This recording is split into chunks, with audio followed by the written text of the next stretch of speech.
શું તમે અમેરિકામાં ગ્રીન કાર્ડની રાહ જોઈને બેઠા છો? ખાસ કરીને ભારતીયો માટે એપ્રિલ 2026ના વિઝા બુલેટિનમાં એવા ચોંકાવનારા ફેરફારો આવ્યા છે જે તમારી આખી ગણતરી બદલી નાખશે. કેટલીક કેટેગરીમાં વર્ષોની રાહ હવે પૂરી થવા જઈ રહી છે, તો ક્યાંક હજુ પણ જોખમ લટકી રહ્યું છે. જાણો ભારતીય પરિવારો અને પ્રોફેશનલ માટે શું છે આજના સૌથી મોટા સમાચાર.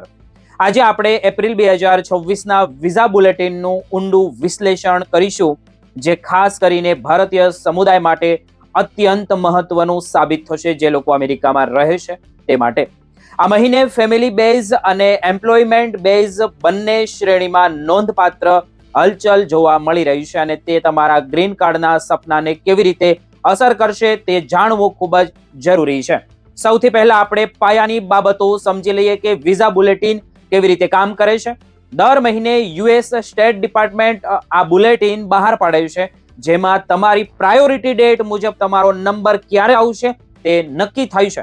આમાં બે મહત્વના ચાર્ટ હોય છે, જેમાં પહેલો ચાર્ટ ફાઇનલ એક્શન ડેટ છે, જેમનો અર્થ એ છે કે આ તારીખે તમારું ગ્રીન કાર્ડ ફાઇનલ મંજૂર થઈ શકે છે.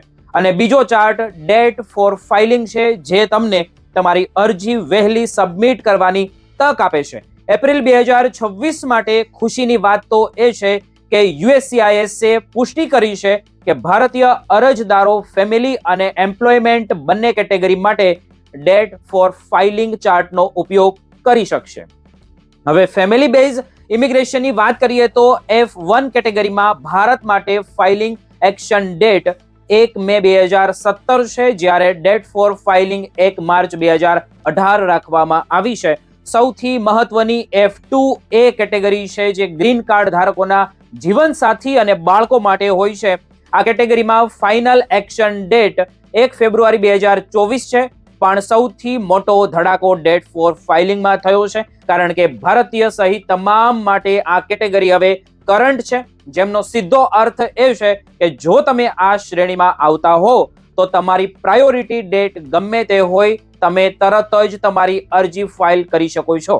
એ રીતે જ F2B કેટેગરીમાં ફાઇનલ એક્શન ડેટ 22 મે 2017 અને ફાઇનલ ડેટ 8 ઓગસ્ટ 2017 છે. અને F3 એટલે કે પરિણીત બાળકો માટે ફાઇનલ એક્શન ડેટ પર 22 ડિસેમ્બર 2011 છે, જ્યારે F4 કેટેગરી જે ભારતીય ભાઈ બહેનો માટે ખૂબ જ લોકપ્રિય છે, તેમાં ફાઇનલ એક્શન ડેટ 1 નવેમ્બર 2006 છે, અને ફાઇલિંગ ડેટ 15 ડિસેમ્બર 2006 રાખવામાં આવી છે.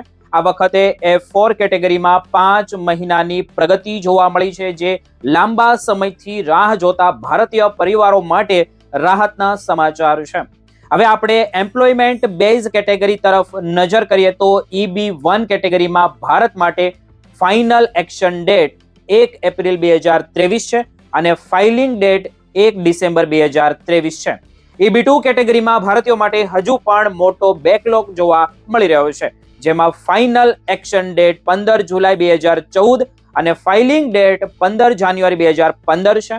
EB3 કેટેગરીમાં પણ ભારતીયો માટે પરિસ્થિતિ સમાન છે, જ્યાં ફાઇનલ એક્શન ડેટ 15 નવેમ્બર 2013 અને ફાઇલિંગ ડેટ 15 જાન્યુઆરી 2015 છે, જે દર્શાવે છે કે આઈટી અને અન્ય પ્રોફેશનલ માટે હજુ પણ લાંબી પ્રતીક્ષા યથાવત છે.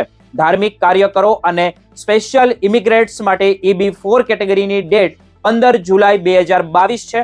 જો આપણે EB5 ઇન્વેસ્ટર વિઝાની વાત કરીએ તો જે અનરિઝલ્ટ કેટેગરીમાં ભારત માટે ફાઇનલ એક્શન ડેટ 1 મે 2022 અને ફાઇલિંગ ડેટ 1 મે 2024 છે.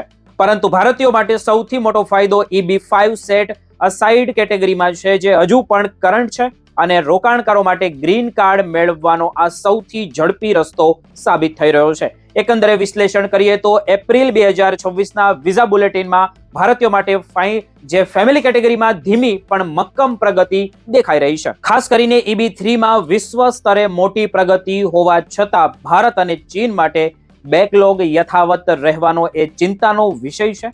સ્ટેટ ડિપાર્ટમેન્ટ સાવચેત કર્યા છે કે જો અરજીઓની સંખ્યા વધશે તો નાણાકીય વર્ષના અંત સુધીમાં રેટ્રોગેશન એટલે કે તારીખો પાછળ જવાની શક્યતાઓ છે. તેથી જે ભારતીયોની પ્રાયોરિટી ડેટ અત્યારે મેચ થઈ રહી છે તેમણે એક પણ દિવસનો વિલંબ કર્યા વગર એપ્રિલ મહિનામાં જ પોતાની અરજી સબમિટ કરી દેવી જોઈએ, કારણ કે આવનારા સમયમાં આ તક ક્યારેય છીનવાઈ જાય તે કહેવું મુશ્કેલ છે. ડોક્યુમેન્ટ્સ તૈયાર રાખવા અને વહેલી તકે ફાઇલિંગ કરવું એ જ અત્યારે ગ્રીન કાર્ડ મેળવવાની શ્રેષ્ઠ રણનીતિ ગણી શકાય. વધુ વિગતો માટે ઇમિગ્રેશન એટલે કે આ ગ્લોબલ એક્સપ્રેસને સબસ્ક્રાઇબ કરવાનું ભૂલતા નહીં.